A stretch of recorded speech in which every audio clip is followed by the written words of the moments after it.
Alright, so you getting ready for work because it's 3 in the morning. And I knew when that goal went in overtime. I thought, you know what? I'm going to get trolled a lot. Here's the problem I've always had, and it seems to happen a lot with Canuck fans. The reality is they've scored 8 goals in 3 games. They've played a very boring, lackluster style of hockey.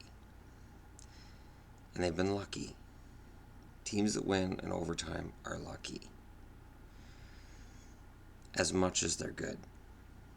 Bo Horvat scored timely goals twice. I have repeatedly said he's my favorite player in the NHL. But that doesn't matter. Apparently I'm supposed to jump on a bandwagon or something. I don't do that. Once it is 20 games into the season, then I look and I go, okay, these teams are having a good year. At the 40-game mark, I'll say, all right, this team is officially better than they were last year. But to react to every single game, I just don't do that. So there is no emotional reaction for me because I've said it before. And I've said it recently. The Vancouver Canucks 35 times in a row, 34 times in a row, this would be 35, have been a team that has been perilously close or really bad. There doesn't seem to be an in-between with them. Maybe this will be one of those in-between years. The Sedins have looked good, but Louis Eriksson has been iffy. Eriksson's offense has been abysmal in terms of goal scoring. They brought him in to score goals, and it hasn't been there. They're on pace to score less than 200 goals this year, the same as last year. The difference being they're playing such a suffocating style of game that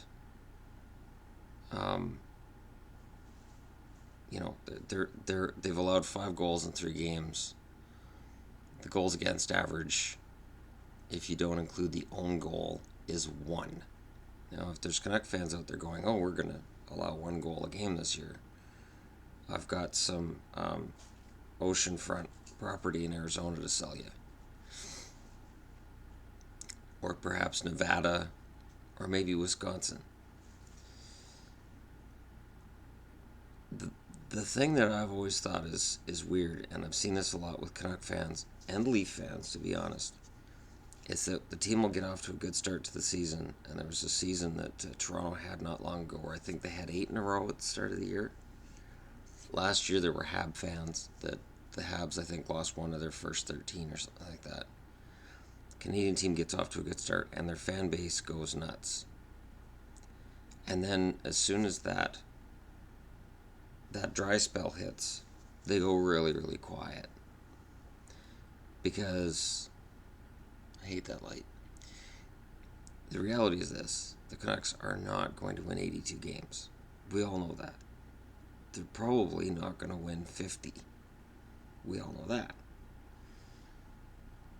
And as much as people now are saying, oh, well, look, you're wrong. Traditionally, the St. Louis is a team the Canucks have had problems with. And people are cherry picking. Well, this year they didn't, and that year they didn't, and that year they didn't. Okay, last year they did. Tonight they scored on St. Louis. The first goal they had scored in 174 minutes. Or was it 177?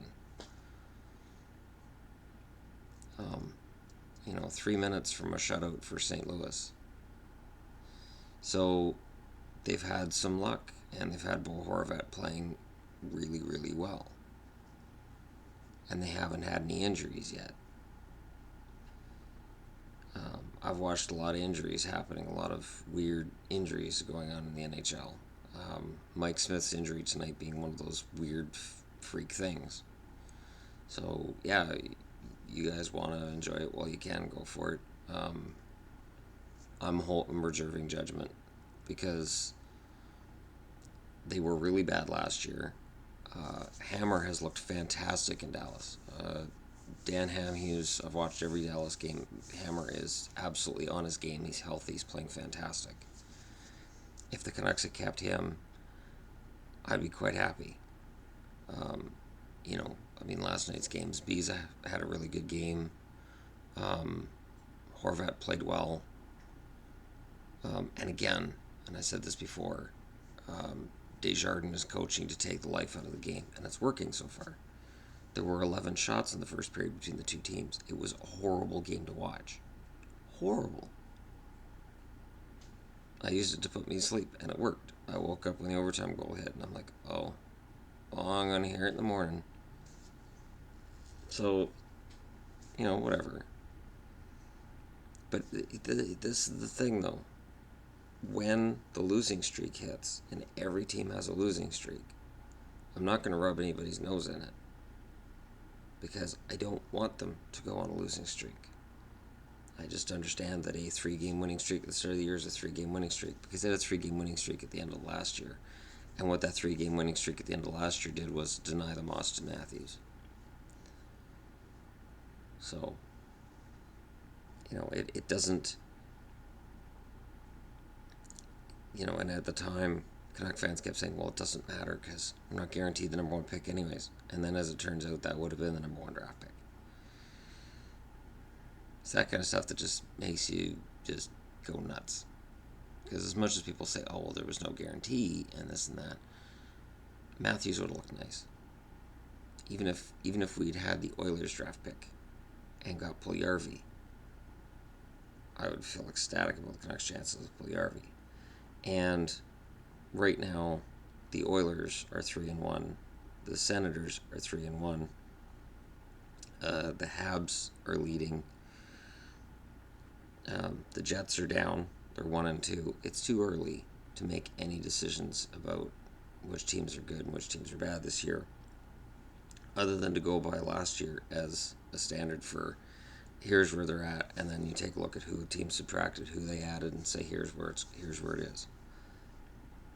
Desjardins is coaching to suck the life out of the game, and he's done that, and they're horrible to watch.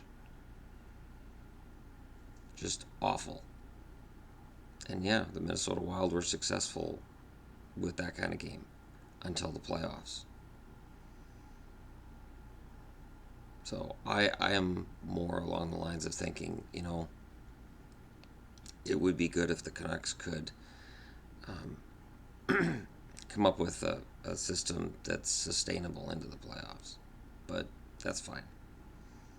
Just, they'll suffocate the game. Anyways, I gotta get ready to go to work and deal with probably another ton of rain today because it's October in Chilliwack and that's what it does. Thanks for watching. Don't forget to like and subscribe. And I just figured I might as well make a video this morning with my official reaction after another 5 hours of sleep. On 1 game out of 82. 3 games out of 82 have been played, so they're 5% into the season, approximately. Almost 5% into the season. I guess game 4 would be 5% of the way through the season. And they've beaten...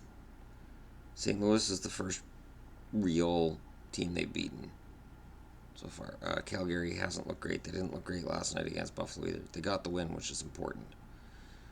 But they're still getting their feet under them. And at least Gaudreau looked much better last night. And Monahan scored in overtime. So it's going to get better for Calgary. So, and Carolina, got down 3-0 against Edmonton and just couldn't come back. And Carolina didn't look tremendous either. So, anyways, thanks for watching.